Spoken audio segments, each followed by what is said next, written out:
tolerate turnip greens if you slap a big old scoop of chocolate ice cream on top and eat it quickly. Well, a lot of times we hear truth and it doesn't make our flesh feel good. Sometimes it seems abrasive even to our spirit. So what is a natural desire? It is to water it down a little bit, to soften its edges so that it becomes more palatable. And what Paul is saying here is, I have come to you at least once, probably twice, but in the life of his ministry, 3 times I have come to you and I have preached the gospel. The message has been the same each time. And he confronts them with this truth that they have so quickly, after him being there, have turned to a little bit different gospel. He makes the point here that a little bit different gospel is like taking a little arsenic. It distorts the whole thing. Because if you think about it, anything that's already perfect in its existence, to add something to it makes it imperfect.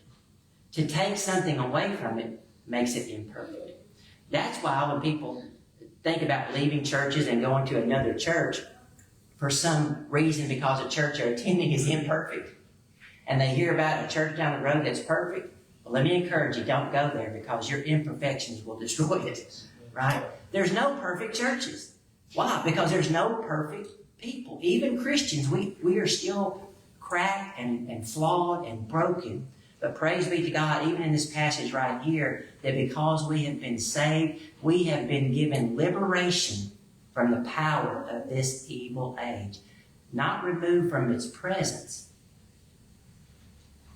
but relieved of its power against us. And that is a beautiful thing. So let me give you some things to think about here this morning along inside of this particular passage of Scripture.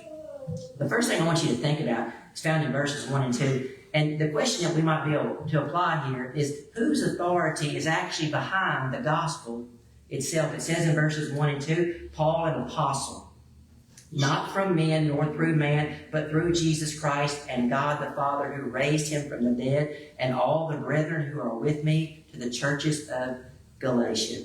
Paul starts out here by making it very clear that he did not get this job because a church voted for him to do it. He did not get this job because he won some type of lottery. He did not get this job because he was the best one at the job interview that day. He became an apostle directly because of the work of God the Father and Jesus the Son. Now that's critical, because we have lots of people today that run around calling themselves apostles. And let me tell you something. They are not biblical apostles.